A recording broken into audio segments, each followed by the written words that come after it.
আমাদের আজকের টপিক হলো মাল্টিপ্লিকেটিভ ফাংশনস। এটা গতদিন আহ, একটু বোধহয় গতদিনের ভিডিওর শেষে 3টা স্লাইড ছিল। লাস্ট যে স্লাইডটা আমরা থেকে ক্রিপ্টোগ্রাফি বেসিক্স পড়ছিলাম, সেখান থেকে তোমরা যদি কেউ দেখে থাকো তো ভালো, আর না দেখলে আজকে শুরু হবে। তো এখানেও আমাদের বেসিক্যালি এই যে আহ, রোজেনের বই, ট্যাটারশেল, বার্টন, এই এই এই বইগুলোতেই পাবা। আর আচ্ছা, আরেকটা রেফারেন্স আছে সিলভারম্যান, ওটা লেখা হয় না, ওটা আমি এডিট করে দিব। সিলভারম্যানের বইটাও এই ক্ষেত্রে কাজে লাগবে। আচ্ছা, তো আমাদের প্রথম টপিক যেটা, সেটা হচ্ছে অ্যারিথমেটিক ফাংশন। অ্যারিথমেটিক ফাংশন বলতে আমরা কি বুঝি? একেবারেই সহজ কথা, যে এই ফাংশনের, আমরা জানি একটা ফাংশনের ডোমেইন থাকে এবং রেঞ্জ থাকে। তো যে ফাংশনের ডোমেইনটা হচ্ছে সেট অফ পজিটিভ ইন্টিজার্স, অর্থাৎ সেট অফ ন্যাচারাল নাম্বার, যেটা ক্যাপিটাল এন, বোল্ড এন, যেটা ডাবল এন, সেইটাই হচ্ছে এই ধরনের যে কোনো ফাংশনকেই আমরা অ্যারিথমেটিক ফাংশন বলি। অর্থাৎ ফাংশনের আউটপুট যাই হোক, ইনপুট সবসময় পজিটিভ ইন্টিজার হবে। তো এখানে সেই কথাটাই লেখা আছে, arithmetic function is a function that is defined for all positive integers. সকল পজিটিভ ইন্টিজারের জন্য ডিফাইন্ড হতে হবে, ঠিক আছে? তো এটাকে আরেকটা নামেও ডাকা হয়, নাম্বার থিওরিটিক ফাংশন বলেও ডাকা হয়। তো সাম এক্সাম্পলস, যেমন এখানে এক্সাম্পল দেয়া আছে, দেখো, F of N equals to 1, যেখানে n belongs to the set of natural numbers. তাহলে এটা যেহেতু সকল n এর জন্য ডিফাইন করা, সুতরাং এটা একটা অ্যারিথমেটিক ফাংশন।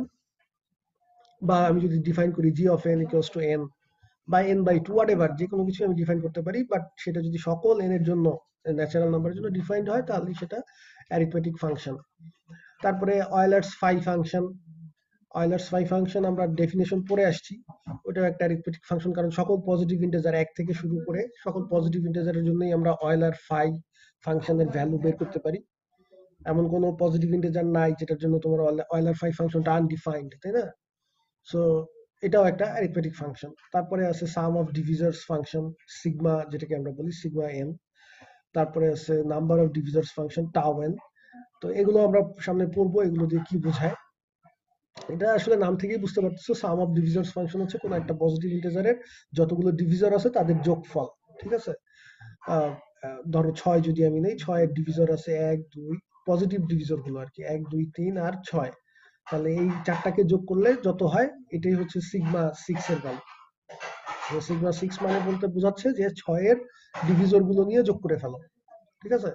তারপরে নাম্বার অফ ডিভিজর্স, এটা হচ্ছে তাহলে কয়টা ডিভিজর আছে, টাও এন। টাও এনটা হচ্ছে যে ওই পজিটিভ ইন্টিজারের কয়টা পজিটিভ ডিভিজর আছে। তাহলে এখানে আমি যদি টাও 6 বলি, তাহলে যেহেতু 6 এর 4টা পজিটিভ ডিভিজর আছে, তাহলে টাও 6 হবে 4, ঠিক আছে? তো এগুলোর ডেফিনেশন খুবই ইজি, বাট এই ফাংশন গুলো আমরা দেখবো যে এগুলো নাম্বার থিওরিতে অনেক অনেক জায়গাতেই এগুলো অ্যারাইজ করে এবং কাজে লাগে। তো তাহলে ডেফিনেশন এবং এক্সাম্পল বোঝা গেল।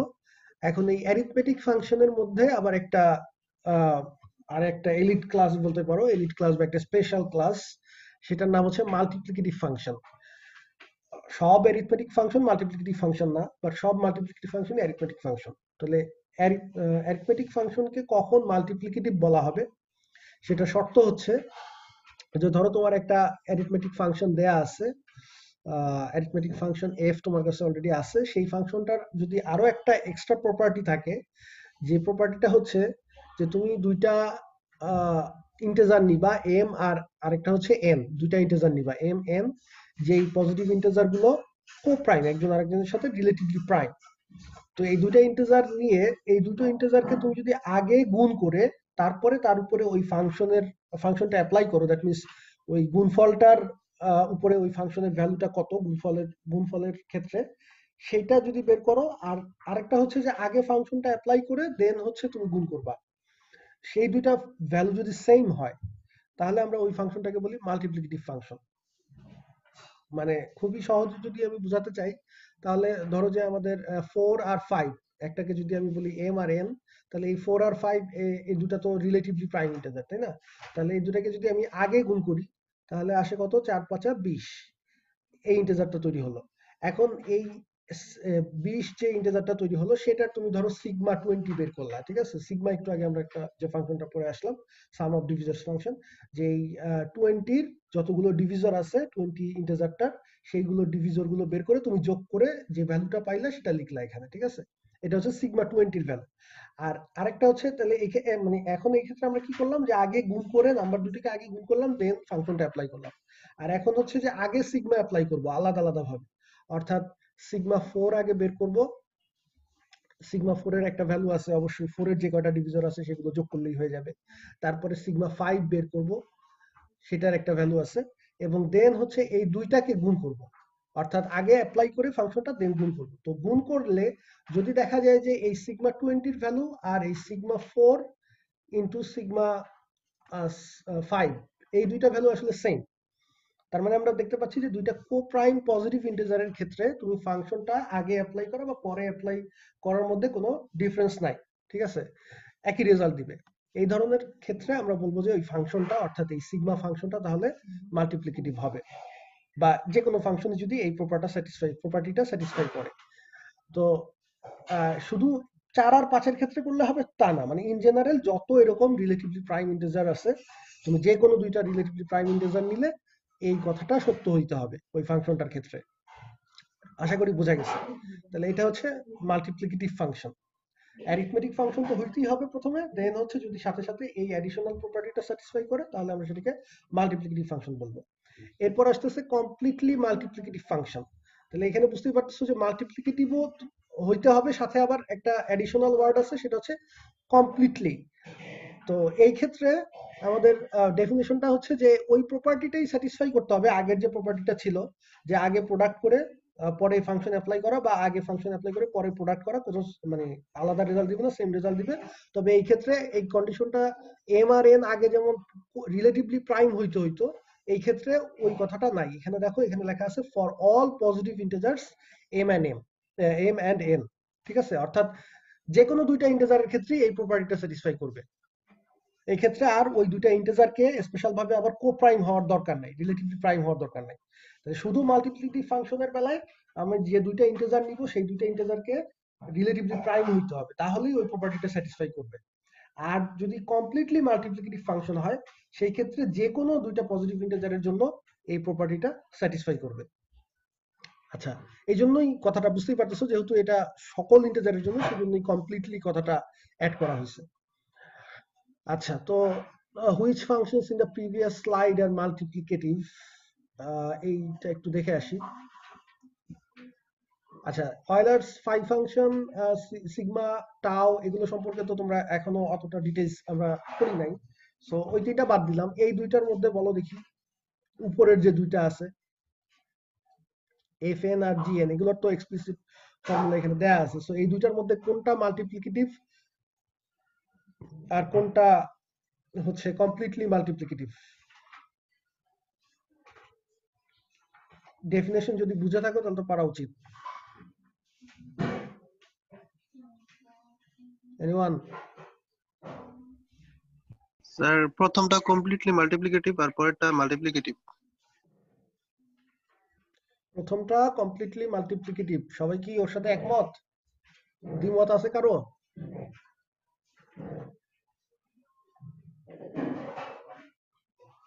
আচ্ছা, দ্বিতীয়টা নাজমুল বলছে দ্বিতীয়টা শুধু মাল্টিপ্লিকেটিভ, কমপ্লিটলি না। এই এই ব্যাপারে কারো দ্বিমত আছে কিনা, নাকি কেউ বুঝেই নাই? স্যার দ্বিমত আছে কিনা বলবো কিভাবে না বুঝলে? বুঝি নাই স্যার।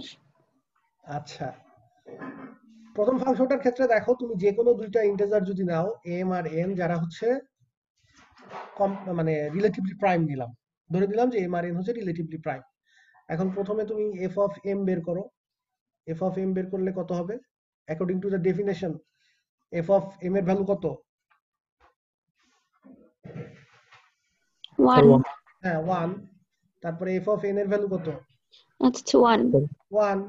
তারপরে এফ অফ এম এন যেটা অর্থাৎ এম আর এন এর গুণফল, তো 1 হবে, হ্যাঁ। এটাও 1। তো আমি এখন এই দুটাকে যদি গুণ করি তাহলে আমরা দেখতে পাচ্ছি এফ অফ এম এন সমান সমান f of n m into F of n. জি স্যার, কমপ্লিটলি তাহলে মাল্টিপ্লিকেটিভ। এটা আমি এখন যদি এম এন এর রিলেটিভলি প্রাইম রেস্ট্রিকশনটা উঠায়ও দেই তাও তো এই একই রেজাল্ট হবে, তাই না? জি স্যার। তার মানে প্রথমটা মাল্টিপ্লিকেটিভও হবে, কমপ্লিটলি মাল্টিপ্লিকেটিভও হবে। আচ্ছা, তাহলে সেকেন্ডটার ক্ষেত্রে চিন্তা করো।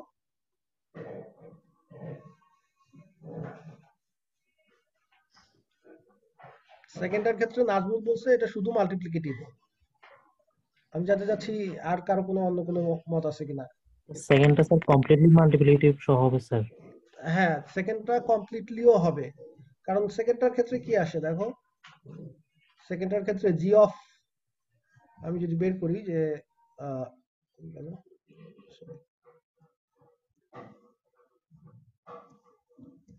জি অফ এম, আমাদের ডেফিনেশন হচ্ছে জি অফ এন সমান সমান এন, আইডেন্টিটি ফাংশন। তাহলে জি অফ এম এর ভ্যালু কত? এম। তারপরে জি অফ এন এর ভ্যালু সেটা হচ্ছে এন, আর জি অফ এম এন এর ভ্যালু কত হবে? mn এম হ্যাঁ, এম এন। তাহলে এখন এই এম মানে তো হচ্ছে জি অফ এম, আর এন মানে হচ্ছে জি অফ এন। তাহলে হয়ে গেল না, জি অফ এম এন সমান সমান g of M into g of m. এটা যে কোনো এম এন এর জন্যই সত্য, এম এন রিলেটিভলি প্রাইম হলেও হবে, না হলেও হবে, কোনো সমস্যা নাই। তাহলে সুতরাং এই জি ফাংশন যেটা আছে এটাও আসলে কমপ্লিটলি মাল্টিপ্লিকেটিভ। তো বাকি যে তিনটা আছে সেটা দিয়ে নিজেরা একটু ট্রাই করে দেখতে পারো যে মাল্টিপ্লিকেটিভ হয় কিনা বা কমপ্লিটলি মাল্টিপ্লিকেটিভ হয় কিনা। ঠিক আছে, তো আমরা নেক্সট গেলেই এই জিনিসগুলো আরো ক্লিয়ার হয়ে যাব। আচ্ছা, তো এখন আমাদের প্রথম যেই মাল্টিপ্লিকেটিভ ফাংশন নিয়ে আমরা হচ্ছে ডিসকাস করব সেটা হচ্ছে, আচ্ছা সেটা পরে যাই, এখানে আরেকটু জিনিস বাকি আছে, এক সেকেন্ড।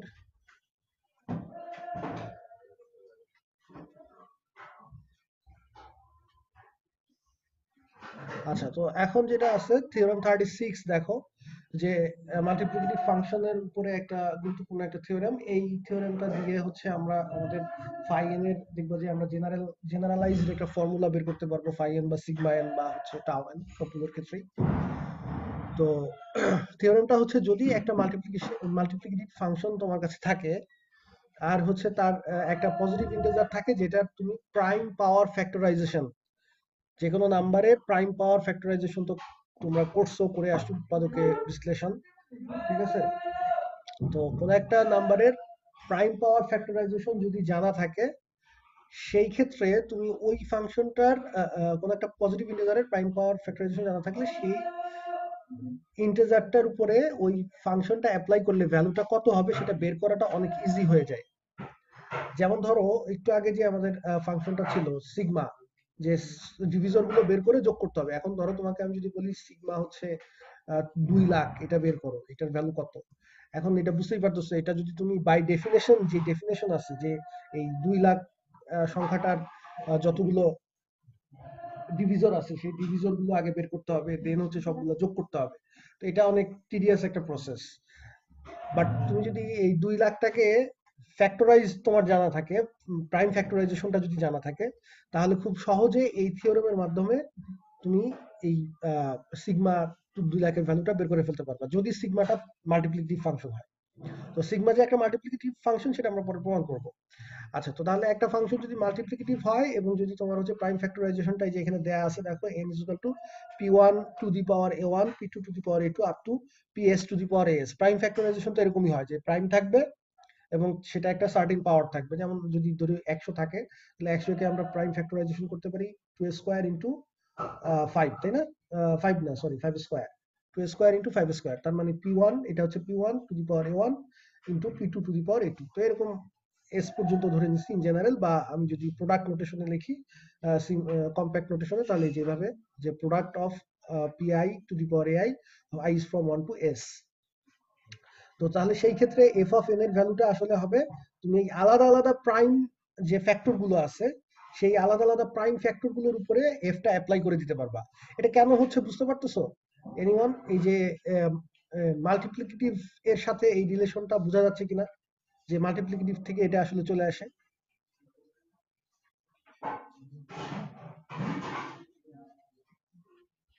কেউ কোনো কথা বলে না কেন? জি স্যার। হ্যাঁ, একজন খুব মানে খুব উইকলি বললো যে জি স্যার, মানে মানে শিওর না আসলে, নাকি? শিওর স্যার, হচ্ছে F of M N equal to F of M into F of N. হ্যাঁ, এক্স্যাক্টলি। ওই যে ওখান থেকে চলে আসতেছে, কারণ এখানে তো সবগুলো হচ্ছে প্রাইম তার পাওয়ার। তো দুটো প্রাইম তো একটা একটার সাথে অবশ্যই রিলেটিভলি প্রাইম। আর তুমি যদি সেটাকে পাওয়ার করো তাতেও কোনো সমস্যা নাই, 2 স্কয়ার আর 5 স্কয়ার এই দুটাও একটা আরেকটার সাথে কোপ্রাইম। ঠিক আছে, তো সুতরাং এই যে টার্ম গুলো আছে এগুলো সব আসলে প্রত্যেকের সাথে কোপ্রাইম। তো তুমি যখন এইটার উপরে এফ অ্যাপ্লাই করতেছো তার মানে এই পুরোটার উপরে এফ অ্যাপ্লাই হবে। তো যেহেতু এফ হচ্ছে মাল্টিপ্লিকেটিভ বলাই আছে, তার মানে তুমি প্রত্যেকটা ফ্যাক্টরের উপর আলাদা আলাদা করে এফটা অ্যাপ্লাই করতে পারবা by definition of multiplicative function. So তখন তাহলে বুঝতেই পারতেছো ইজি হয়ে যাবে তোমার ক্যালকুলেশনটা, কারণ এই এই পুরো নাম্বারটা তো অনেক বড় একটা নাম্বার, বাট তাদের যে এই ফ্যাক্টর গুলো এগুলো তো ছোট ছোট। ঠিক আছে, আর এই প্রাইমের পাওয়ারের উপরে যদি প্রাইমের যদি পাওয়ার থাকে তাহলে সেটার কিভাবে মাল্টিপ্লিকেটিভ ফাংশনটা বের করতে হয় ভ্যালুটা, সেটার জন্য আমরা দেখবো যে প্রত্যেকটা আলাদা আলাদা ফাংশনের জন্য এরকম ফর্মুলা আমরা ডিরাইভ করব। ঠিক আছে, আচ্ছা, তো এটার প্রুফটা হচ্ছে তোমরা দেখে নিও, রোজনের বইতে আছে, খুবই ইজি। আইডিয়াটা তো দিয়ে দিলাম, আশা করি দেখলে পারবা।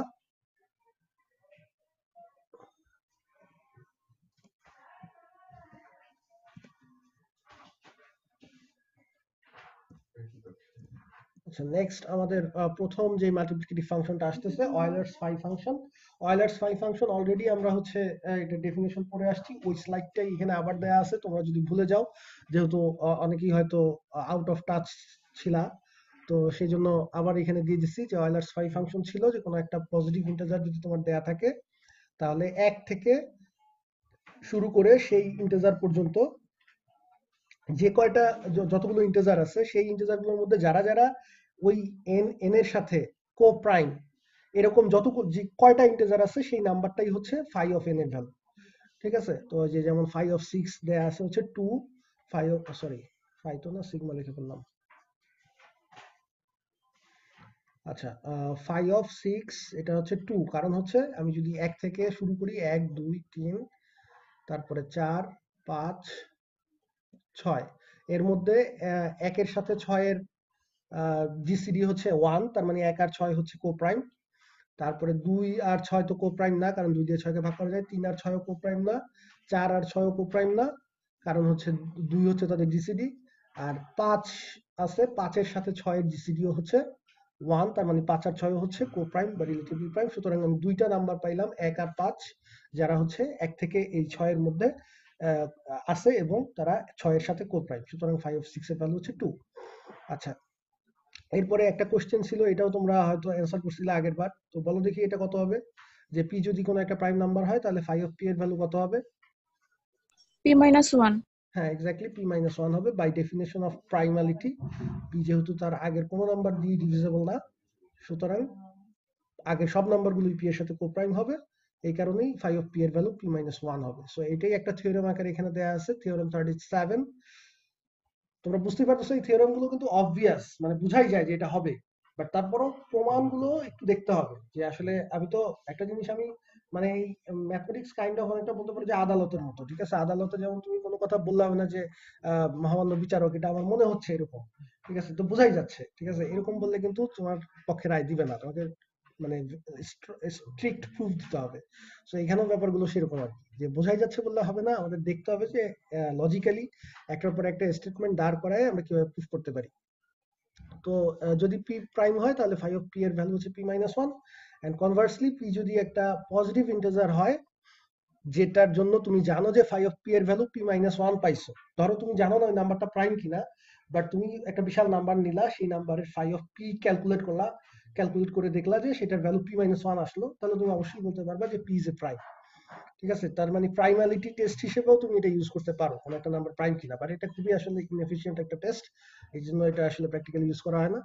আচ্ছা, এখন যেটাতে আমরা যাচ্ছি, থিওরেম 38, পি যদি একটা প্রাইম হয় আর এ যদি একটা পজিটিভ ইন্টিজার হয় তাহলে phi of P to the power A, P এর যে কোনো একটা পাওয়ারের ভ্যালুটা কিভাবে বের করতে পারবো, সেটা হচ্ছে এই ফর্মুলা দিয়ে। দেখো আমাদের স্টেপ গুলো একটু খেয়াল করো। আমরা প্রথমে ফাই ডিফাইন করলাম, ঠিক আছে, প্রথমে যে ফাই ফাংশনটা কিভাবে ডিফাইন করলাম, যে এরকম এরকম কয়টা রিলেটিভলি প্রাইম নাম্বার আছে, সেটা সেই সংখ্যাটাকে আমরা ফাই অফ এন বলতেছি। তো এরপর হচ্ছে এখন যেটা সমস্যাটা, মানে কথা হচ্ছে যে তাহলে এখন যে এগুলো করার কি দরকার, এই আবার প্রাইমের ক্ষেত্রে ফাই অফ পি কত হবে, আবার পি টু দি পাওয়ার এর জন্য ফাই এর ভ্যালু কত হবে, এগুলো বাইর করার দরকার কি? আসলে বাইর করার দরকার কারণ হচ্ছে ফাই অফ, তুমি যদি ওই যে বললাম যে এখন যদি তুমি বড় বড় নাম্বারের ক্ষেত্রে ক্যালকুলেট করতে যাও, ধরো 5 of 6 তো আমরা খুব ইজিলি ক্যালকুলেট করে ফেলছি বাই ডেফিনেশন অনুযায়ী, কিন্তু তোমাকে আমি যদি 6 না দিয়ে অনেক বড় একটা নাম্বার দিই, তাহলে এটা কিন্তু খুবই difficult according to the definition. যদি তুমি বের করতে যাও যে একটা একটা করে দেখে চেক করে করে কোনটা কোনটা রিলেটিভলি প্রাইম আছে, তাহলে ইভেন তুমি সুপার কম্পিউটার ইউজ করলেও তুমি এটা খুব ফাস্ট করতে পারবে না। ঠিক আছে, তোমার যদি 1000 ডিজিটের একটা নাম্বার হয়, তাহলে সেই নাম্বারের সাথে প্রত্যেকটা এক থেকে শুরু করে ওই নাম্বার পর্যন্ত প্রত্যেকটাকে আগে হচ্ছে একবার করে তোমার এই জিসিডি বের করতে হবে, দেখতে হবে জিসিডি 1 কিনা, কো প্রাইম কিনা, তারপরে হচ্ছে তুমি কাউন্ট করবা। So it will be very time consuming এবং খুবই মানে জঘন্য একটা পরিশ্রমের কাজ হবে। তো এই জন্য চিন্তা করলো তাহলে শর্টকাটে কিভাবে বের করা যায়। এখন যেহেতু আমরা জানি, ম্যাথমেটিশিয়ানটা চিন্তা করলো যে প্রাইম নাম্বার হচ্ছে বিল্ডিং ব্লক, আমরা বলি যে যত নাম্বার আছে আইদার সেই নাম্বারগুলো নিজেরা প্রাইম হবে, কোন একটা পজিটিভ ইন্টিজার তুমি যদি নাও, হয় ও নিজে প্রাইম হবে, না হলে সে কতগুলো প্রাইমের গুণফল হবে। এছাড়া তো আর সম্ভব না। দুনিয়াতে যত পজিটিভ ইন্টিজার আছে তারা তো এই দুই ক্যাটাগরির একটা হবে, হয় সে নিজে প্রাইম নাম্বার হবে মৌলিক সংখ্যা, অথবা সে কতগুলো মৌলিক সংখ্যার যোগফল হবে। আমাদের মানে ফান্ডামেন্টাল থিওরেম অফ অ্যারিথমেটিক অনুযায়ী যে কোনো যৌগিক সংখ্যাকেই তুমি কতগুলো মৌলিক সংখ্যার গুণফল আকারে লিখতে পারবা। তো এই জন্যই তখন দেখলো যে তাহলে আমি যদি প্রাইম নাম্বারের জন্য ফর্মুলা বের করি এবং ওই বিশাল নাম্বারটাকে যদি প্রাইম ফ্যাক্টরাইজেশন করতে পারি, তাহলে তো আমার কাজ হয়ে গেল। যেহেতু আর এবং আরেকটা কাজ বাকি আছে, যদি ফাইটা মাল্টিপ্লিকেটিভ প্রমাণ করতে পারি। ঠিক আছে, অয়লার ফাংশনটা মাল্টিপ্লিকেটিভ কিনা, এই তিনটা জিনিস যদি করতে পারি তাহলে কিন্তু আমার কাজ হয়ে গেল। তো এই জন্যই আসলে এইগুলো নিয়ে গুতাগুতি করতেছে, নাহলে কোনো দরকার ছিল না।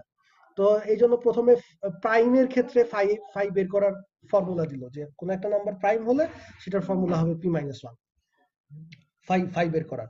এখন হচ্ছে পি এর পাওয়ারের ফর্মুলাটা লাগবে, কারণ আমি যখন ওই যে 100 কে যখন প্রাইম ফ্যাক্টরাইজেশন করছি তখন 2 স্কয়ার আসছে, 5 স্কয়ার আসছে, তাহলে প্রাইমের উপরে পাওয়ার থাকলে সেটার জন্য ফাই এর ভ্যালু কিভাবে বের করতে হবে সেটার ফর্মুলা লাগবে।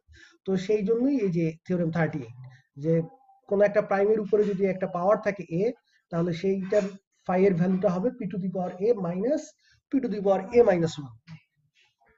এখন কথা হচ্ছে এটা প্রমাণ করবো কিভাবে। তো এখানে হিন্টস দেয়া আছে, দেখি চলো আমরা। প্রথম যে কথাটা লিখছে, the only factors of p⁴a আর পাওয়ারস অফ p, এই জিনিসটা বোঝা যায় কিনা, প্রথম লাইনটা বোঝা যাচ্ছে কিনা।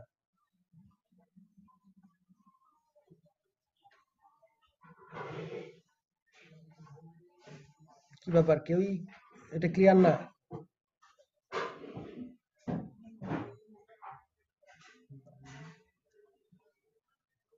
কেউ এটা ক্লিয়ার না যে, নাকি তোমরা আসো না নাই, কোনটা? স্যার এক্সাম্পল দিয়ে বুঝালে ভালো হয়। ক্লিয়ার না এটা। কেন ক্লিয়ার না বাবা, এটা তো এতদিনে ক্লিয়ার থাকা উচিত। কোন একটা প্রাইমের পাওয়ার নিজেরাই চিন্তা করো, যে ধরো তোমার আছে 2 কিউব, 2 একটা প্রাইম, তার পাওয়ার আছে 3, তো 2 কিউব মানে হচ্ছে 8। ঠিক আছে, এখন আমি বলতেছি যে এটার ফ্যাক্টর গুলো হবে পাওয়ারস অফ পি, তার মানে ওই অরিজিনাল যে পিটা আছে 2, সেটারই বিভিন্ন পাওয়ার দিয়েই শুধুমাত্র তুমি এটাকে ভাগ করতে পারবা, এছাড়া সম্ভব না। যেমন 8 কে তুমি 2 দিয়ে ভাগ করতে পারবা, 1 দিয়ে তো ভাগ করা যাবে, 2 দিয়ে ভাগ করতে পারবা, তারপরে কত 2 স্কয়ার 4 দিয়ে ভাগ করতে পারবা, তারপরে 2 কিউব 8, এর মাঝখানে আর কিছু দিয়ে কিন্তু ভাগ করা যাবে না। কেন যাবে না একটু চিন্তা করো তাহলে এখন। কারণ পি হচ্ছে একটা প্রাইম নাম্বার, তো পি এর 1 থেকে পি পর্যন্ত, পি এর আগে যতগুলো আছে এরা সবাই তো পি এর সাথে মানে রিলেটিভলি প্রাইম, কেউ তো পি কে ডিভাইড করে না। তো এখন পি কে যখন তুমি মানে পি কে পাওয়ার করা মানে কি, পি কে পি এর সাথে গুণ করা, ধরো পি স্কয়ার যদি থাকে তার মানে পি ইনটু পি, তাই না? তো পি কে তো কোনো নাম্বার দিয়ে ডিভিজিবল না 1 থেকে পি পর্যন্ত, একই শুধুমাত্র পি নিজে ছাড়া। তারপরে আর একেরটা তো ট্রিভিয়াল, ওটা বললাম না। তো ওই সিমিলার লজিক থেকে তো এটা বোঝাই যাচ্ছে যে তুমি যখন এই পি ইনটু পি কে যদি তুমি ভাগ করতে চাও, পি এই পিটাও একটা প্রাইম, এই পিটাও একটা প্রাইম, পি স্কয়ার কে তাহলে যদি তুমি কোনো কিছুতে ভাগ করতে চাও, তাহলে অবশ্যই সেটা এই শুধু পি দিয়েও ভাগ করা যাইতে হবে। ঠিক আছে, অরিজিনাল প্রাইম নাম্বারটা দিয়েও ডিভিজিবল হইতে হবে, কারণ পি স্কয়ারের মধ্যে আছেই তো শুধু ওই প্রাইম নাম্বারটা, আর তো কিছু নাই, আর তো কোনো ফ্যাক্টর নাই। পি স্কয়ার না থেকে যদি তোমার p⁴ থাকে, তার মানে 4টা পি আছে, তাহলে অবশ্যই p4 কে যে ভাগ করবে, যে ডিভাইড করবে, সেটা পি দিয়েও ডিভিজিবল হইতেই হবে। এখন পি দিয়ে ডিভিজিবল হয় তো পি নিজে অথবা পি এর কোনো পাওয়ার, কারণ পি যেহেতু একটা প্রাইম নাম্বার। বোঝা গেছে কিনা? জি স্যার। আচ্ছা, তো এই কারণেই আইদার তুমি এই পি টু দি পাওয়ার 4 কে হয় পি দিয়ে ভাগ করতে পারবা, না হয় পি স্কয়ার দিয়ে ভাগ করতে পারবা, অথবা পি কিউব দিয়ে ভাগ করতে পারবা, অথবা পি টু দি পাওয়ার 4 দিয়ে ভাগ করতে পারবা। এছাড়া সম্ভব না, বা পি এর বিভিন্ন পাওয়ার দিয়ে ভাগ করা যাবে। আচ্ছা, এখন তাহলে চিন্তা করো যে তোমার আমাদের আসলে টার্গেটটা কি, এই থিওরেমে বের করার টার্গেটটা কি, যে phi of P to the power a বের করতে হবে। অর্থাৎ এই পি টু দি পাওয়ার এ যে নাম্বারটা আমরা যদি ডেফিনেশন অনুযায়ী চিন্তা করি যে 1 থেকে p to the power a পর্যন্ত কতগুলো নাম্বার আছে যারা পি টু দি পাওয়ার এ এর সাথে কোপ্রাইম, এই জিনিসটা বের করা দরকার, তাই তো? তো আমরা যদি এটা বের করতে পারি যে 1 থেকে p to the power a পর্যন্ত কতগুলো number P to the power এর সাথে কোপ্রাইম না, সেটা বের করতে পারলেও তো কাজটা হবে। তাহলে ওই যে টোটাল নাম্বার আছে পি টু দি পাওয়ার এ সংখ্যক, সেখান থেকে বিয়োগ দিয়ে দিব। ধরো তোমার যদি দরকার হয় যে 1 থেকে 100 পর্যন্ত কয়টা নাম্বার 100 সাথে কোপ্রাইম, এটা তুমি বের করতে চাচ্ছ। এখন তুমি যদি 1 থেকে 100 পর্যন্ত কয়টা নাম্বার 100 সাথে কোপ্রাইম না সেটা বের করো, তাহলে 100 থেকে ওটা বিয়োগ দিয়ে দিলে তো কাজটা হবে, একই তো কথা, ঠিক আছে? তো এখানে আমরা সেই কাজটাই করতেছি এখন, যে আমরা জানতে চাচ্ছি যে 1 থেকে p to the power a পর্যন্ত কতগুলো ইন্টিজার আছে যারা হচ্ছে এই পি টু দি পাওয়ার এর সাথে কোপ্রাইম না, তার মানে তাদের common divisor p to the power এর সাথে জিসিডি সেটা 1 না, 1 এর চেয়ে বড় কোনো সংখ্যা, ঠিক আছে? অর্থাৎ পি টু দি পাওয়ার এ এবং ওই নাম্বারটা এন আর p to the power a এদের দুইজনের GCD some d where d greater than 1, তাইলে তো আর কোপ্রাইম হবে না, তাই না? এরকম নাম্বারগুলো আমরা জানতে চাচ্ছি। তো জিসিডি যদি ডি হয়, যেখানে ডি হচ্ছে গ্রেটার দেন 1 একটা নাম্বার, তাহলে ডি দিয়ে তো তোমার এই পি টু দি পাওয়ার এ কেও ভাগ করা যাবে, এন কেও ভাগ করা যাবে, কারণ D is the GCD, greatest common divisor, তার মানে এন কেও ডিভাইড করে, পি টু দি পাওয়ার এ কেও ডিভাইড করে। এখন তাহলে প্রথম লাইনে আমরা দেখে আসছি যে P to the power A K divide করে শুধুমাত্র পি এর পাওয়ার গুলো, এছাড়া পি টু দি পাওয়ার এর আর কোনো ডিভিশন নাই, ঠিক আছে? তাহলে এন আর পি টু দি পাওয়ার এর আমি যখন এই যে জিসিডি ডি নিচ্ছি, মানে আমি এমন এন গুলো চাচ্ছি যেগুলো পি টু দি পাওয়ার এর সাথে কোপ্রাইম না। তাহলে কখন কোপ্রাইম না হওয়ার সম্ভাবনা আছে? যদি ওই এনটা পি দ্বারা ডিভিজিবল হয়, ওই অরিজিনাল প্রাইমটা দিয়ে ডিভিজিবল হয়। এটা বুঝতেছো কিনা? কারণ আমাদের তো কমন ডিভিজর লাগবে, এন আর হচ্ছে পি টু দি পাওয়ার এর কমন ডিভিজর লাগবে। এখন পি টু দি পাওয়ার এর ডিভিজর গুলো আমি কি পাইছি? পি পাইছি, বা পি স্কয়ার, পি কিউব, ঠিক আছে? এরকম করে করে পি টু দি পাওয়ার এ, এরা হচ্ছে পি টু দি পাওয়ার এ এর ডিভিজর। একটু আগে যেটা ব্যাখ্যা করলাম যে পি বা পি এর পাওয়ার গুলোই শুধুমাত্র P to the power A K divide করবে। এখন তাহলে এই এন এর সাথে যখন তুমি P to the power a common divisor চিন্তা করতে যাবা, এন এর আর যা ডিভিজর থাকে থাকুক, ওটা নিয়ে আমার মাথা ব্যথা নাই, বাট এইগুলোর মধ্যে তো কোনো একটা অবশ্যই থাকা লাগবে, নাহলে তো আর কমন ডিভিজর পাবা না তুমি। এখন এইগুলোর মধ্যে কোনো একটা থাকা মানে কি? অবশ্যই পি দিয়ে ডিভাইড হওয়া এনটা। এই পি দিয়ে যদি এন যদি ডিভিজিবল না হয়, তাহলে তো এই সেটের মধ্যে কোনোটাই এন কে ডিভাইড করবে না, তখন আর তুমি এন আর পি টু দি পাওয়ার এর মধ্যে তো আর কমন কিছু পাবা না, ঠিক আছে? কমন ডিভিজর পাবা না। বুঝা গেছে? জি স্যার। হ্যাঁ, এই কারণেই এই যে সেকেন্ড লাইনে এই কথাটা বলা হয়েছে যে যে কোনো ইন্টিজার যেখানে ইন্টিজারটা 1 থেকে পি টু দি পাওয়ার এর মধ্যে আছে, সেটা রিলেটিভলি প্রাইম হবে না পি টু দি পাওয়ার এর সাথে, অর্থাৎ তাদের কমন ডিভিজর একটা থাকবে যদি এটা exactly when it is divisible by the prime P, ওই প্রাইম নাম্বারটা দিয়ে ডিভিজিবল হয়। এখন চিন্তা করো যে 1 থেকে p to the power a পর্যন্ত এরকম কয়টা নাম্বার আছে যারা পি দিয়ে ডিভিজিবল হয়? অর্থাৎ এখন আমরা এরকম কয়টা এন পাইতে পারি সেটা গুনবো। আমাদের এন এর রেঞ্জটা কি? এন এর রেঞ্জটা আমরা লিখছি 1 less or equals to n less or equals to P to the power a, ঠিক আছে? এটা হচ্ছে এন এর রেঞ্জ। তো আমরা এই রেঞ্জের মধ্যে কোন কোন এন গুলো চাচ্ছি? যেই এন গুলো পি দিয়ে ডিভিজিবল, পি ডিভাইডস এন, এই শর্তটা সাপোর্ট করবে। তাহলে এখন চিন্তা করো যে 1 থেকে p to the power a পর্যন্ত এরকম কয়টা নাম্বার আছে যারা পি দিয়ে ডিভিজিবল? আমি একটু লিখে দেই তাহলে বুঝতে সুবিধা হবে। 1 2 3 আপ টু এভাবে p পি পর্যন্ত গেলাম,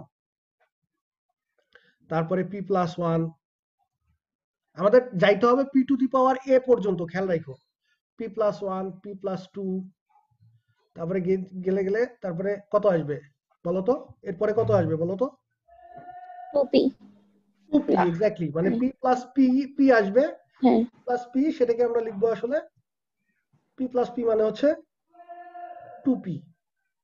তাহলে এখন কি শেষ? এখনো শেষ হয়েছে? শেষ হয় না, নাই, 2p plus 1 p to the power a পর্যন্ত যাইতে হবে, তারপরে আসবে 2p প্লাস ওয়ান, তারপরে 2p প্লাস টু, এরপরে গেলে এক সময় আসবে কি 3p, জি স্যার 3p আসবে। তো এরপরে এরকম এরকম যাইতে যাইতে 3p প্লাস ওয়ান, এরপরে এক সময় p ইন্টু p আসবে, বুঝতেছো কিনা?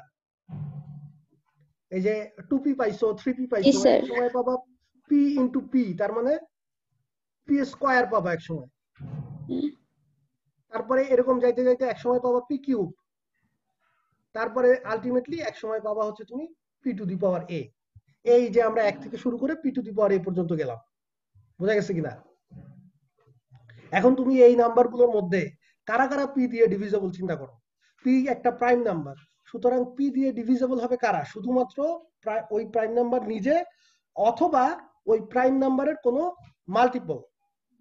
ধরো তোমার 3 একটা প্রাইম নাম্বার, 3 দিয়ে কাদের কাদের ডিভাইড করা যায়? 3 দিয়ে 3 কে ডিভাইড করা যায়, অথবা 3 দিয়ে 6 কে ডিভাইড করা যায়, মানে 3 এর ডাবল মাল্টিপল, ডাবল। তারপরে 3 দিয়ে 9 কে ডিভাইড করা যায়, মানে ট্রিপল। বুঝা যাচ্ছে? জি স্যার তার মানে আমরা এই যে p কে ডিভাইড করতে পারবো p দিয়ে, তারপরে 2p কে ডিভাইড করতে পারবো p দিয়ে, 3p কে ডিভাইড করতে পারবো, এভাবে যাবে যাবে। তারপরে p স্কয়ার যেটা আছে সেটাকেও ডিভাইড করা যাবে, p কিউব কেও ডিভাইড করা যাবে, ultimately p to the power a কেও ডিভাইড করা যাবে। তাহলে 1 থেকে p to the power a পর্যন্ত এই যে এই টাইপের যে নাম্বারগুলো, p এর যে মাল্টিপল গুলো, সেগুলোই শুধুমাত্র আমার p দ্বারা ডিভিজিবল। এইগুলোই হচ্ছে আমার ওই পসিবল n, যেগুলো p to the power a এর সাথে কোপ্রাইম না। এখন তাহলে এখানে কয়টা ইন্টিজার আছে গুনে গুনে বলো দেখি আমারে, এরকম তাহলে কয়টা ইন্টিজার আছে এখানে?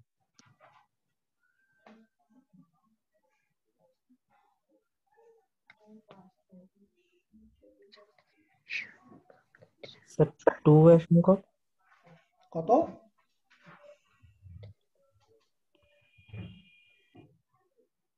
ভালো করে গোনো, আমি বোঝার জন্য আগে বলে দিই। আগে ধরো যে এই পর্যন্ত না, এই পি স্কয়ার পর্যন্ত গুণ দেখি, যে পি থেকে 2p 3p এরকম করে করে পি স্কয়ার পর্যন্ত কয়টা আছে, সেটা যদি বের করতে পারো তাহলে পি টু দি পাওয়ার এটাও বের করতে পারবা। কি সংখ্যক আছে না স্যার? এক্স্যাক্টলি, পি স্কয়ার পর্যন্ত আছে কি সংখ্যক? কারণ এটা হচ্ছে 1 ইন্টু পি, এখানে হচ্ছে 2 ইন্টু পি দুইটা, তারপরে আছে 3 ইন্টু পি তিনটা, তাহলে পি স্কয়ার মানে কি পি ইন্টু পি, তাহলে পি সংখ্যক আছে পি স্কয়ার পর্যন্ত। আবার তুমি যদি পি কিউব পর্যন্ত যাও, তাহলে পি কিউব মানে হচ্ছে পি স্কয়ার ইন্টু পি, তাহলে গুনতে গুনতে পি স্কয়ার পর্যন্ত যাইতে হবে। তার মানে পি কিউবে গেলে তুমি পাবা হচ্ছে পি স্কয়ার সংখ্যক। তাহলে P to the power a পর্যন্ত গেলে এটাকে তো আসলে এভাবে লেখা যায়, P to the power A minus one into P. এই যে 1, তারপরে 2, তারপরে 3, এরকম করে করে পি স্কয়ার পর্যন্ত গেলে পিটা, তারপরে পি কিউব পর্যন্ত গেলে পি স্কয়ারটা, তাহলে একইভাবে P to the power a পর্যন্ত গেলে P to the power A minus ওয়ানটা নাম্বার পাবা। আরেকভাবে বুঝাই যদি এটা বুঝতে কষ্ট হয়, আমরা যেহেতু আমরা যাচ্ছি পি এর মাল্টিপল, তার মানে কি কে ইন্টু পি এই টাইপের নাম্বার, এবং আমাদের শর্ত কি এই নাম্বারটা অবশ্যই, মানে আমরা এন এর ফর্মটা হবে হচ্ছে some multiple of p, k into p, যেখানে এন এর রেঞ্জটা হচ্ছে পি টু দি পাওয়ার এ, তাই না? যে এনটা একের চেয়ে বড় অথবা সমান এবং পি টু দি পাওয়ার এর চেয়ে ছোট অথবা সমান। তাহলে এন এর জায়গায় এন এর জেনারেল ফর্মটা হচ্ছে N is some multiple of the prime number itself. তার মানে আমাদের এই জিনিসটা দরকার যে এরকম। এখন তুমি চিন্তা করো যে কে এর ভ্যালু তাহলে কি কি দিতে পারো তুমি, নাম্বার অফ পসিবল কে এর ভ্যালু কি কি দেওয়া সম্ভব যেটা দিলে এই এই রেঞ্জের মধ্যে থাকবে। কে এর ভ্যালু 1 দিতে পারো, কে এর ভ্যালু 2 দিতে পারো, 3 দিতে পারো। তাহলে 1 দিলে তখন পাবা p, তারপরে 2 দিলে পাবা 2p, 3 দিলে পাবা 3p। আলটিমেটলি কত পর্যন্ত দিতে পারবা কে এর value? p to the power a minus 1. Exactly p to the power a minus 1 পর্যন্ত দেয়া যাবে, কারণ p to the power a minus 1 যখন দিবা তখন আমার এই P to the power A minus one আর পি গুণ হয়ে পি টু দি পাওয়ার এ হয়ে যাবে, কিন্তু P to the power A minus one এর চেয়ে বড় আরেকটা যদি দিতে চাও তাহলে কিন্তু আর দিতে পারবে না, কারণ তখন এই রেঞ্জের বাইরে চলে যাবে। তাহলে এই রেঞ্জের মধ্যে থাকবে এবং পি এর মাল্টিপল হবে। এইরকম করতে হইলে কে এর পসিবল ভ্যালুগুলো হবে কে সমান সমান 1 2 3 4 up to P to the power A minus one পর্যন্ত দেওয়া যাবে। তাহলে এখানে কয়টা নাম্বার আছে? এখানে P to the power A minus one number আছে, বুঝা গেছে? তাহলে সুতরাং আমাদের number of not relatively prime integers ওই পি টু দি পাওয়ার এর সাথে এরকম আমরা পাইলাম হচ্ছে P to the power A minus ওয়ানটা। তাহলে তো বাকি কাজ হয়ে গেছে। তাহলে আমাদের কয়টা তাহলে প্রাইম আছে? ওই যে পি টু দি পাওয়ার এ হচ্ছে টোটাল নাম্বার, সেখান থেকে p to the power A minus one হচ্ছে নট কোপ্রাইম নাম্বার, এটা বিয়োগ দিলেই যেটা থাকলো সেটাই তো হচ্ছে number of relatively prime integers. আশা করি বোঝা গেছে। কারো কোনো কোশ্চেন থাকলে করতে পারো।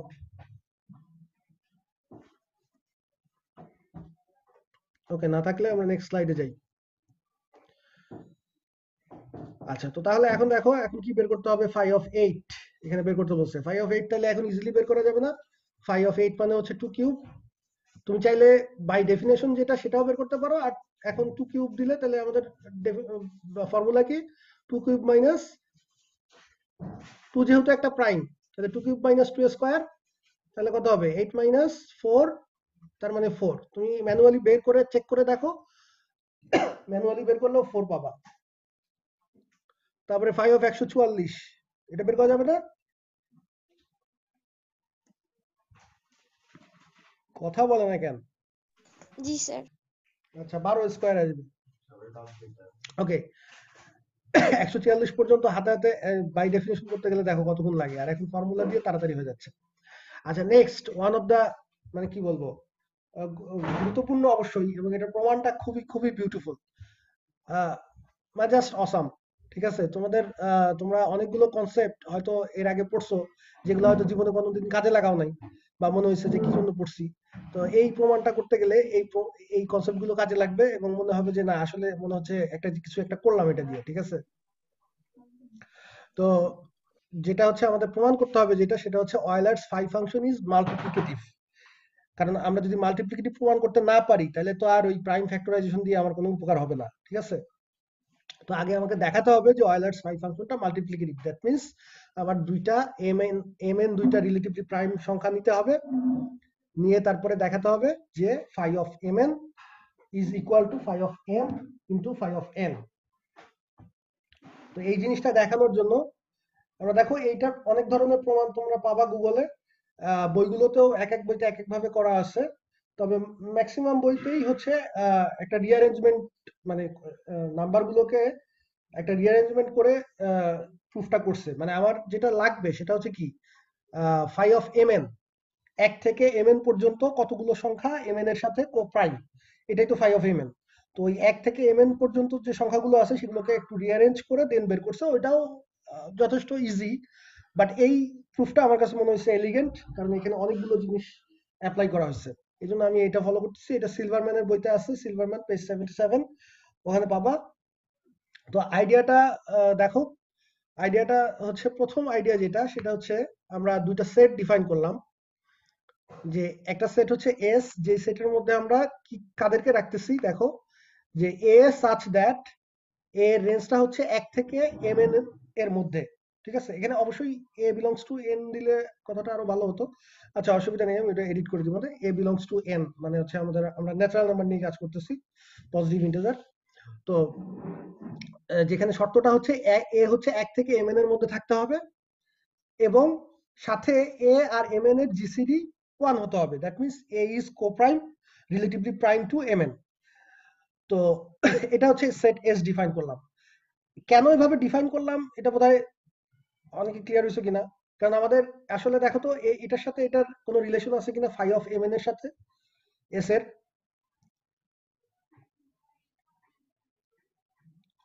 ফাই অফ এম এন এর সাথে এস এর কোনো রিলেশন আছে কিনা,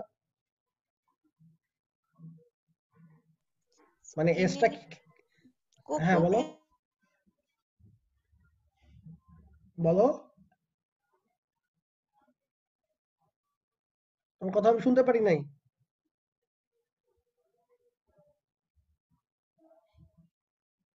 কেউ কোনো কথা বলতেছে না। হ্যালো, আমার কথা কি শুনতে পাচ্ছ? শুনতে জি পাচ্ছি। স্যার। আচ্ছা ঠিক আছে, তাহলে বলো যে ফাই অফ এম এন আর এস এর মধ্যে কোনো রিলেশন আছে কিনা।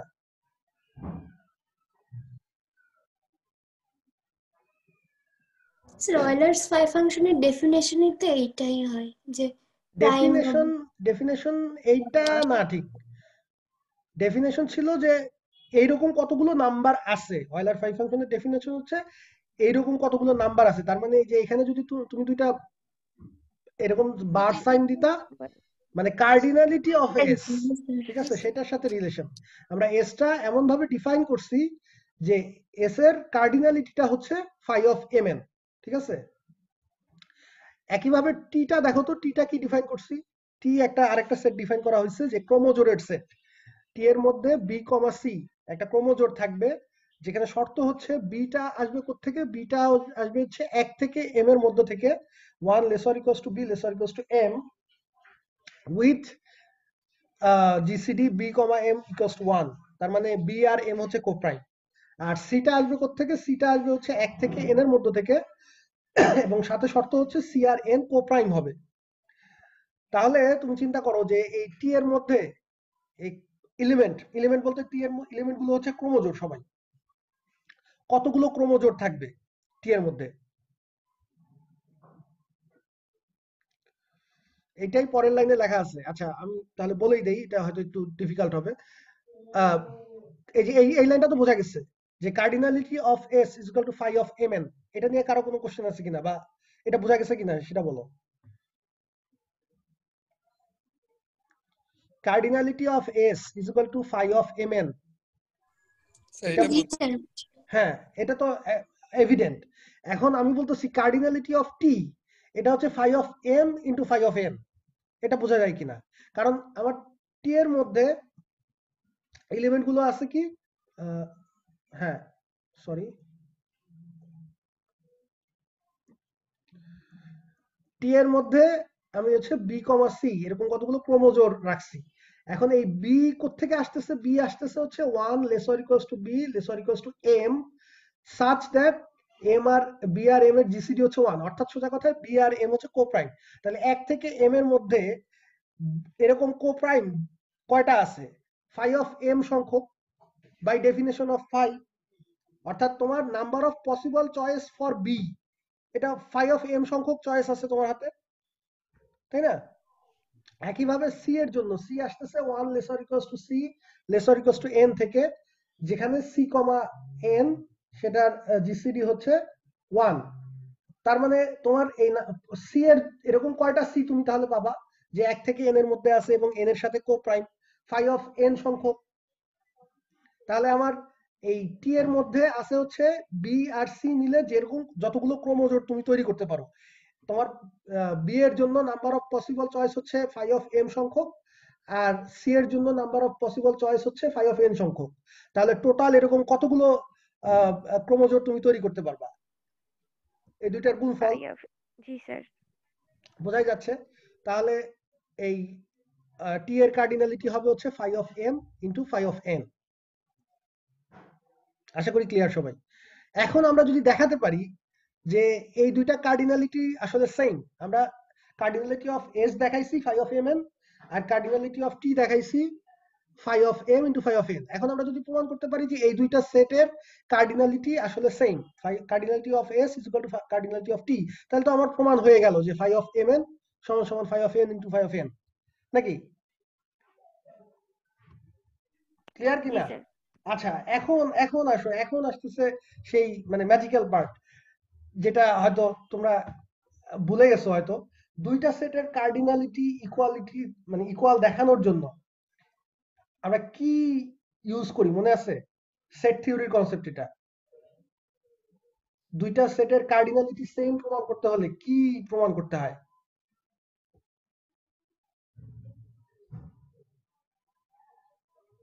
কেউ কোনো কথা বলে না। আচ্ছা, ওই যে আমি কি তোমাদের দিছিলাম উদাহরণটা, আমার খেয়াল নাই, আবার বলি তাহলে তো মনে করতে পারে। ধরো যে মানুষ যখন কাউন্টিং খুব মানে লিখতে পড়তে জানতো না, বাট কাউন্টিং কেবল শিখছে, মানে ওই অর্থেও শিখে নাই 1 2 3 এভাবে না। তো ধরো যে ভেড়া ভেড়া চড়াইতে নিয়ে গেছে, ঠিক আছে, আদিম যুগের কথা বলতেছি। এখন কতগুলো ভেড়া নিয়ে গেছে আর কতগুলো নিয়ে আসতেছে, তখন তো আর ওই 10টা 15টা এরকম গুনতে পারে না। তখন মানুষ যেটা করতো যে নিজের কাছে কতগুলো পাথর রাখতো, একটা ছোট একটা মানে ব্যাগে, পলিথিন তো আর তখন ছিল না, আচ্ছা ছোট একটা ব্যাগে সে হচ্ছে কতগুলো ছোট ছোট পাথর রাখতো। যতগুলো ভেড়া সকালে নিয়ে যাইতো চড়াইতে, ততগুলো পাথর ওই ব্যাগে থাকতো। তো যখন হচ্ছে আবার বিকেলে ব্যাক করবে, তখন ওই একটা করে ভেড়া ব্যাক করার সাথে সাথে একটা করে পাথর ওই ব্যাগ থেকে বের করে আলাদা করে রাখতো। যদি দেখতো যে পাথরের সংখ্যার সাথে ভেড়ার সংখ্যা মিলছে, তাহলে বুঝতো যে হ্যাঁ ঠিক আছে, যে কটা ভেড়া নিয়ে গেছিলাম সে কটাই নিয়ে আসছি। আর যদি দেখা যেত যে না, পাথর শেষ হয়ে গেছে কিন্তু ভেড়া তারপরও আছে, তার মানে ভেড়া বেশি চলে আসছে দুই একটা কোথাও থেকে। আর যদি দেখে যে না, ভেড়া শেষ হয়ে গেছে পাথর এখনো বাকি, তার মানে হচ্ছে ভেড়া হারায় গেছে বা খেয়ে ফেলছে, ঠিক আছে। তো এখন এখন তাহলে চিন্তা করে বলো যে তাইলে এই একটা হচ্ছে ভেড়ার সেট, একটা হচ্ছে পাথরের সেট, দুইটার কার্ডিনালিটি মিলানোর জন্য, মানে সেম কিনা চেক করার জন্য তাহলে আমাদের কি করা উচিত?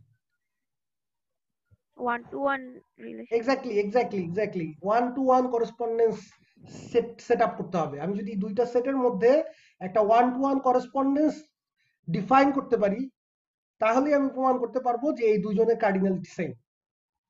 তো এই 1-to-1 করেসপন্ডেন্স, এখন এই যে রিলেশন ডিফাইন করতে হবে এবং দেখাতে হবে যে ওই রিলেশনটা একটা 1-to-1 করেসপন্ডেন্স। সেটার আরেকটা নাম ছিল আমাদের ম্যাথমেটিক্যাল টার্মসে, বাইজেক্টিভ বলতাম আমরা। Bijective.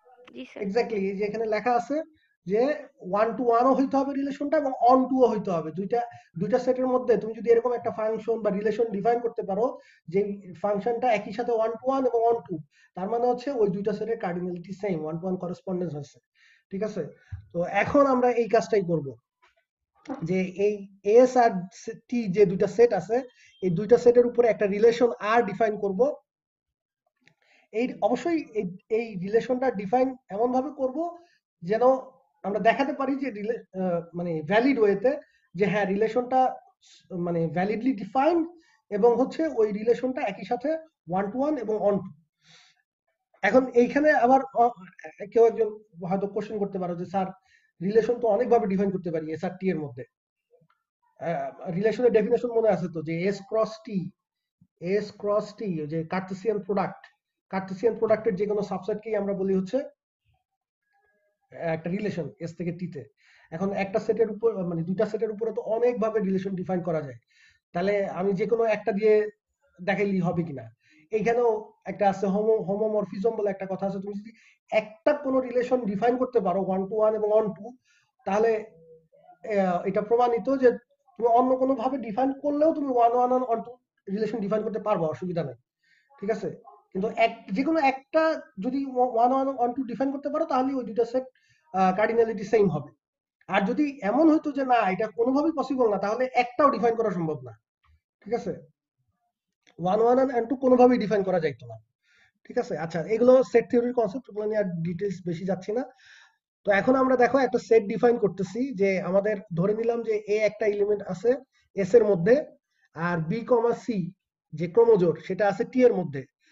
একটু খেয়াল রাখো, আমাদের এস এর এলিমেন্ট গুলো হচ্ছে এক একটা সিঙ্গেল ইন্টিজার, ঠিক আছে। আর টি এর এলিমেন্ট গুলো হচ্ছে এক একটা ক্রোমোজোর। এই জিনিসটা মাথায় রাখো যে কোন সেটের এলিমেন্ট, দুটো সেটের এলিমেন্ট কিন্তু সেম না। একটা সেটের মধ্যে হচ্ছে আছে নাম্বার, আর একটা সেটের মধ্যে আছে ক্রোমোজোর, অর্ডার্ড পেয়ার। এখন আমরা যেটা করব, যে দেখো এই যে রিলেশনটা কিভাবে ডিফাইন করতেছি একটু খেয়াল করো। এর মধ্যে যে কোনো একটা এলিমেন্ট থাকলে, এই যে এ মোড এম এন এভাবে লিখছি, এভাবে আমি লিখতেই পারি, কারণ এস এর মধ্যে যে এগুলো আছে সেগুলো কি 1 থেকে এম এন এর মধ্যে আছে। তো তুমি যদি মানে 1 থেকে ওই সংখ্যা পর্যন্ত এম এন এর ভ্যালু, ধরো তোমার হচ্ছে এম এন এর ভ্যালু হচ্ছে 20 ফর এক্সাম্পল, তাহলে 1 থেকে 20 এর মধ্যে যে নাম্বার গুলো আছে সেগুলো সবাইও তো আসবে না, আসবে হচ্ছে শুধু যারা কোপ্রাইম গুলো সেগুলো আসবে। তো সেগুলোকে তুমি যদি আবার 20 এর সাপেক্ষে মোড করো, মানে কি রিমাইন্ডার, তো আমাদের ওই যে লিস্ট নন নেগেটিভ রেসিডিউ অনুযায়ী ওটা তো আর ছোট হবে না বা অন্য কিছু হবে না। আমি যদি 20 এর চেয়ে বড় একটা নিতাম, ধরো 21 নিতাম, 21 কে যদি মোড করি 20 এর সাপেক্ষে তাহলে 1 হয়ে যাবে। কিন্তু এখানে তো নাম্বারগুলো অলরেডি m n এর চেয়ে ছোটই আছে, সো এখানে a mod m লেখাতে কোনো অসুবিধা নাই, ওই নাম্বারটাই থাকবে, চেঞ্জ হবে না। আচ্ছা, তো সেই নাম্বারটাকে সেন্ড করতেছি কোথায় দেখো, মানে সেটার আউটপুট কি কি সেট করতেছি, আউটপুটটা সেট করতেছি হচ্ছে যে একটা ক্রোমোজোর, এখানে এই যে এটা একটা ক্রোমোজোর, সেই ক্রোমোজোরের প্রথম এলিমেন্টটা সেট করতেছি a mod m, আর দ্বিতীয় এলিমেন্টটা সেট করতেছি a mod n। অর্থাৎ ওই নাম্বারটাকে তুমি m এর সাপেক্ষে মোড করলে যা পাবা সেটা সেট করতেছো এই ক্রোমোজোরের প্রথম এলিমেন্ট, আর ক্রোমোজোরের দ্বিতীয় এলিমেন্টটা সেট করতেছো ওই নাম্বারটাকে n এর সাপেক্ষে মোড করলে যা পাবা। ঠিক আছে, এখন এইভাবে কেন ডিফাইন করলাম সেটা আরেকটু পরে ক্লিয়ার হবে। তো দ্যাট মিন্স এই s এর এই এলিমেন্টটার উপরে তুমি যখন r অ্যাপ্লাই করবা, সেটা এই ইনপুটটার উপরে r অ্যাপ্লাই করলে আউটপুট আসবে এরকম একটা ক্রোমোজোর। তো আমরা বলতেছি যে এই ক্রোমোজোরটা হচ্ছে t এর এলিমেন্ট, তার মানে b মানে হচ্ছে আমার এই যে এই প্রথমটা, আর c মানে হচ্ছে দ্বিতীয়টা। এই কারণেই যে এখানে দ্যাট ইজ দিয়ে লেখা হয়েছে যে তার মানে আমাদের b মানে হচ্ছে কি a mod m, b সমান সমান a mod m, তাহলে এই b সমান সমান a mod m এইটা লেখা, আর a congruent to b mod m, ওখান থেকে তো এটাও লিখতে পারি আমরা, তাই না?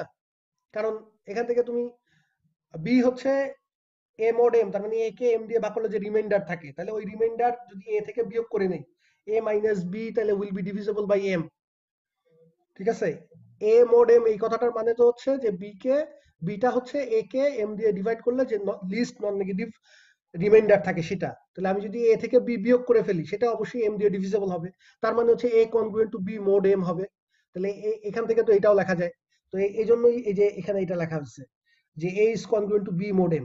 একইভাবে এই c মানে হচ্ছে a mod m, that means a is congruent to c mod m।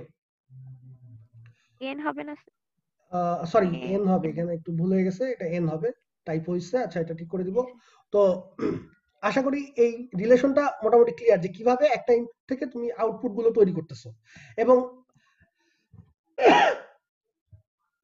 বুঝতেই পারতেছো যে আমার এই এলিমেন্ট গুলো অবশ্যই এই টি এর মধ্যে থাকবে, কারণ তুমি যখন m এর সাপেক্ষে মোড নিবা তখন এই b এর যে ভ্যালুটা পাবা সেটা অবশ্যই 1 থেকে m এর মধ্যেই থাকবে। আমাদের যে টি তে থাকার যে কন্ডিশন সেটা অবশ্যই স্যাটিসফাই করবে, b ও স্যাটিসফাই করবে, c ও স্যাটিসফাই করবে। ঠিক আছে, বোঝা যাচ্ছে কিনা? জি স্যার। আচ্ছা, তো এখন আমরা দেখাতে হবে যে এই যে রিলেশনটা ডিফাইন করলাম সেই রিলেশনটা 1 to 1 এবং অন টু। তাহলে 1 to 1 ডিফাইন করতে গেলে আমার একটা সেট আছে s আর একটা আছে t, এর উপরে একটা রিলেশন আছে। এখন এই রিলেশনটা 1 to 1 দেখাতে গেলে কি করতে হয়, ডোমেইন থেকে, ডোমেইন মানে হচ্ছে s থেকে দুইটা এলিমেন্ট নিতে হয়, তারপর ধরতে হয় যে তাদের আউটপুট সমান, ওই যে x1 x2 দিয়ে তোমরা যেটা করে আসছিলা যে x1 x2 belongs to domain f এর জন্য ধরে নেই f of x1 সমান সমান f of x2, তারপরে এখান থেকে ক্যালকুলেশন করে ফাইনালি যদি আসে x1 equals to x2, তাইলেই প্রমাণ হয়ে গেল যে সেটা 1 to 1। মনে পড়ছে? তারপরে অন টু প্রমাণ করতে গেলে হচ্ছে এই রেঞ্জ থেকে যে কোনো একটা এলিমেন্ট নিতে হইতো ইন জেনারেল, এবং দেখাইতে হইতো যে সেটার একটা ইনপুট এস এর মধ্যে অবশ্যই এক্সিস্ট করবে। তো এইখানে ওই সেম সিমিলার ওয়েতেই যাইতে হবে, তুমি ডোমেইন এস থেকে দুইটা এলিমেন্ট নিবা, নিয়ে তারপরে দেখাবা যে ওই দুইটা এলিমেন্টের আউটপুট যদি সমান হয় তাহলে ওই দুইটা এলিমেন্ট নিজেরাও সমান হবে। সমান বলতে আমাদের এখানে সমান বলতে আসলে কি আমাদের এই কনগ্রুয়েন্ট হবে আর কি। ঠিক আছে, আমি দেখাই দিচ্ছি কিছুটা, যেহেতু আরেকটু মনে হয় সময় আছে। a1 একটা এলিমেন্ট নিলাম s থেকে, a2 একটা এলিমেন্ট নিলাম s থেকে। ঠিক আছে, এসই তো আমার আর এ ডোমেইন, তাই না?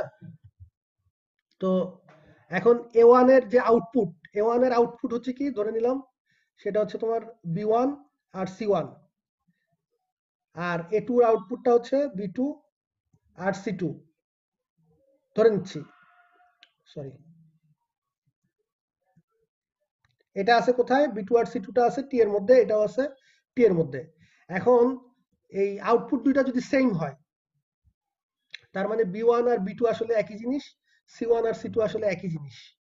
ঠিক আছে, তো আমি তাহলে একই আউটপুট যদি ধরে নেই তাহলে আমি আর 1 2 না লিখে একটাই লিখি বি কমা সি লিখি B comma C element of T যে a1 টাও তোমার বি কমা সি আর a2 টাও বি কমা সি আউটপুটে যাচ্ছে এখন আমাকে দেখতে হবে যে a1 আর a2 সমান কিনা তাহলে আমাদের বাই ডেফিনেশন অনুযায়ী আমরা লিখতে পারি যে a1 is congruent to b mod m আবার a1 is congruent to c mod n মানে যেভাবে আমরা রিলেশন ডিফাইন করলাম সেই অনুযায়ী না হলে তো a1 b c ক্রমজোড়ে আউটপুট যাবে না ম্যাপড হবে না a1 যেহেতু এটাতে ম্যাপড হয়েছে তার মানে অবশ্যই এই দুটো স্যাটিসফাই করে আবার একইভাবে a2 is congruent to b a2 is congruent to c এখানে mod m এখানে হচ্ছে mod n তাহলে এখন ওই যে কনগ্রুয়েন্সের ট্রানজিটিভিটি অনুযায়ী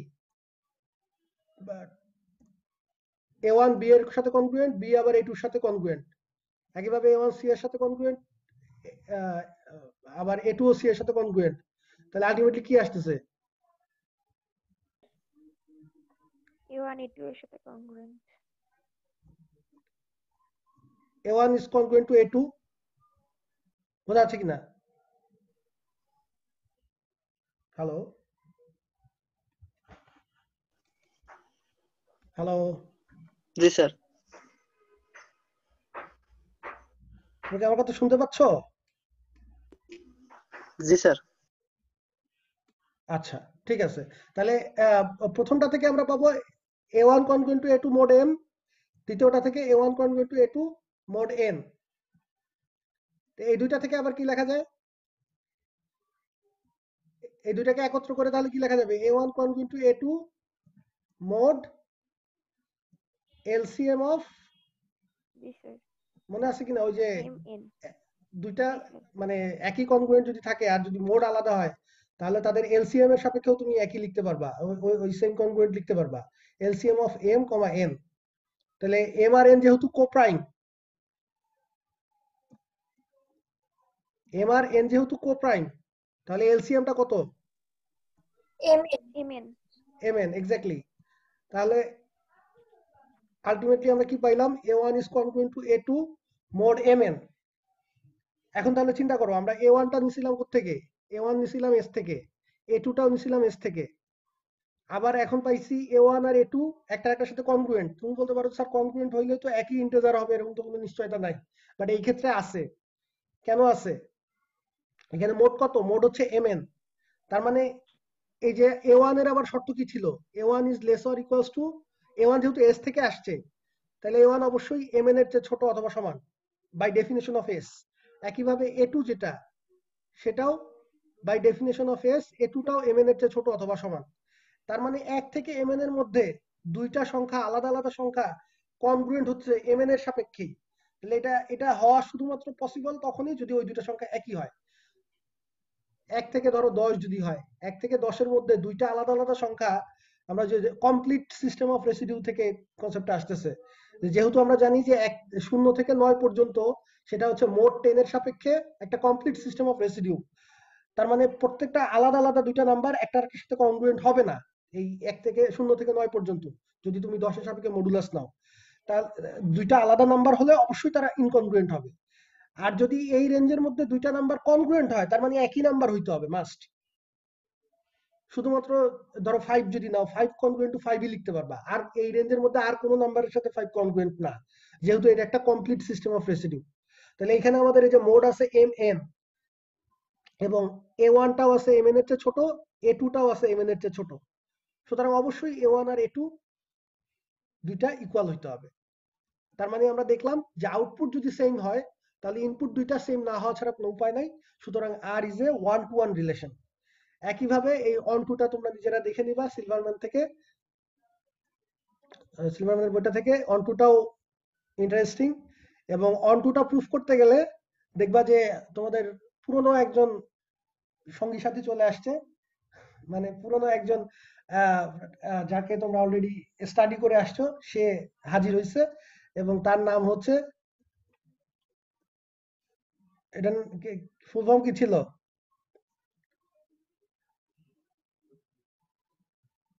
কেউ কোনো কথা বলে না আমার কথা শুনতে পাচ্ছ হ্যাঁ চাইনিজ রিমাইন্ডার থিওরেম জি স্যার। দেখবা যে হ্যাঁ চাইনিজ রিমাইন্ডার থিওরেম হাজির হয়ে গেছে যখন এই যে অন টুটা প্রুফ করতে যাবা। অন টুটা প্রুফ করতে গেলে তোমার টি থেকে যে কোনো একটা এলিমেন্ট নিতে হবে বি কমা সি এবং দেখাতে হবে যে সেই যে কোনো একটা ক্রোমোজোমের জন্য তুমি একটা এ এলিমেন্ট অফ এস পাবা। অর্থাৎ টি এর সব এলিমেন্ট গুলোই তো সার্বিক ফাংশন অন টু। টি এর কোনো এলিমেন্ট খালি থাকবে না, টি এর প্রত্যেক এলিমেন্টই এস এর কোনো না কোনো এলিমেন্টের সাথে কানেক্টেড থাকবে। তো এটা যখন দেখাতে যাবা তখন তোমাকে আসলে এই বিসি এর মধ্যে টি আছে, এই বিসি এর জন্য যদি তুমি একটা এ পাইতে হয় তাহলে দেখাতে হবে যে এই বিসি এর জন্য এরকম একটা এ এক্সিস্ট করে যেই এটা এরকম যে এই যে দুইটা কনগ্রুয়েন্স আছে এই দুইটা কনগ্রুয়েন্সকে স্যাটিসফাই করে। তার মানে আমাকে প্রমাণ করতে হবে যে এই x congruent to b mod m আর x congruent to c mod n এই দুইটা কনগ্রুয়েন্সের সলিউশন এক্সিস্ট করে এবং সেই সলিউশনটা ইউনিক হতে হবে এবং সেই সলিউশনটা অবশ্যই mn এর মধ্যে থাকতে হবে। 1 lesser equals to x lesser equals to mn এই রেঞ্জের মধ্যে থাকতে হবে। তো মনে করে দেখো Chinese remainder for two congruence, ঠিক আছে, সেইখানে আমাদের এইটাই প্রমাণ করছিলাম আমরা যে এরকম যদি তোমার দুইটা আলাদা কনগ্রুয়েন্স দেয়া থাকে যেখানে এম আর এন দুইটা আলাদা মোড এবং এপাশে এক্স আর এপাশে একটা বি একটা সি এবং এম আর এন হচ্ছে কো প্রাইম, চাইনিজ রিমাইন্ডার থিওরেমও এই শর্তটা ছিল যে তারা হচ্ছে কো প্রাইম হইতে হবে মডুলাস গুলো, তাহলে তুমি এই সিস্টেমটার একটা ইউনিক সলিউশন পাবা এক্স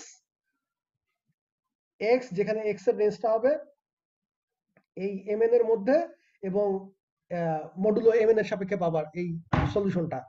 তার মানে যেহেতু যে কোনো বিসি এর জন্য তুমি এইটা সলভ করতে পারবা বাই চাইনিজ রিমাইন্ডার থিওরেম, তার মানে তুমি একটা এ খুঁজে পাবাই সব সময়, কোনো বিসি এর জন্যই ফাঁকা থাকবে না। তার মানে প্রমাণ হলো যে এটা অন টু। তাহলে যেহেতু 1 1 1 2 দুইটাই প্রমাণ হয়ে গেল সুতরাং আমরা বলতে পারবো যে এস আর টি হচ্ছে একই সংখ্যক এলিমেন্ট ধারণ করে।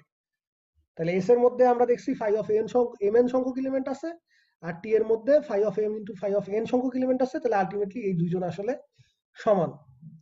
তাহলে চিন্তা করে দেখো যে একটা প্রমাণ করতে গিয়ে আমরা কতগুলো কনসেপ্ট ইউজ করলাম, আগের কতগুলো কনসেপ্ট ও কতগুলো থিওরেম ইউজ করলাম।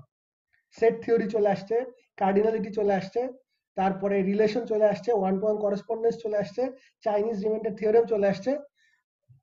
তো এই জন্যই বলছি যে এই প্রমাণটা আমার কাছে খুবই খুবই অসাধারণ লাগছে। তোমাদের কাছে কেমন লাগছে জানি না, বাট আমার কাছে মনে হচ্ছে যে আমি হ্যাপি কারণ অনেকগুলো জিনিস এখানে অ্যাপ্লাই করতে পারছি। আচ্ছা নেক্সট স্লাইড যেটা অয়েলার্স ফাই ফাংশন, এটা নিজেরা করবা, এখানে ফাই অফ 8100 এটা নিজেরাই পারবা। তো থিওরেম 40 41 42 তিনটা নিজেরা স্টেটমেন্টও বুঝবা, আশা করি প্রুফও বুঝবা। তারপরে যদি কোনো সমস্যা থাকে নেক্সট ক্লাসে বলো, নেক্সট ক্লাসে এখান থেকে এরপরে হচ্ছে আরো আমাদের অনেকগুলো মাল্টিপ্লিকেটিভ ফাংশন আছে দুইটা, সেগুলো নিয়ে আমরা অ্যানালাইসিস করব। আজকে যদি আর কারো কোনো কোশ্চেন না থাকে তাহলে আজকে এই পর্যন্তই, ঠিক আছে।